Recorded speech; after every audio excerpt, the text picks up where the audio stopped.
বন্যার পানিতে যখন ঘরবাড়ি তলিয়ে যায় তখন মানুষের পাশাপাশি অবলা কুকুর বিড়ালগুলো জীবন বাঁচানোর লড়াই শুরু করে। হঠাৎ পাহাড়ি ঢলে মুহূর্তের মধ্যে চারপাশ ডুবে গেলে মানুষ কোনো মতে প্রস্তুতি নিতে পারলেও এই নিরীহ প্রাণীগুলো দিশেহারা হয়ে রাতের অন্ধকারে এদিক সেদিক ছুটতে থাকে। তাদের প্রতিদিনের খাবারের জায়গাগুলো পানির নিচে চলে যায়। দিনের পর দিন অভুক্ত থেকে তারা উঁচু জায়গায় আশ্রয় নেয় এবং ক্ষুধা নিয়ে বেঁচে থাকার লড়াই করে।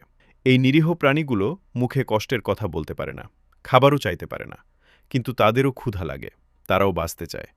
এমন কঠিন সময়ে পাশে দাঁড়িয়েছে পারি ফাউন্ডেশনের স্বেচ্ছাসেবীরা। বন্যার্ত মানুষের পাশাপাশি তারা এই অসহায় কুকুরগুলোর জন্য খাবারের ব্যবস্থা করছেন। কারণ মানবিকতা শুধু মানুষের জন্য নয়, এই পৃথিবীর প্রতিটি প্রাণের জন্যই। দুর্যোগের সময়ে সামান্য একটু খাবারও হয়তো একটি প্রাণকে নতুনভাবে বেঁচে থাকার শক্তি দিতে পারে। আপনাদের সদয় সহযোগিতাই পারে এই অবলা জীবগুলোকে বাঁচিয়ে রাখতে।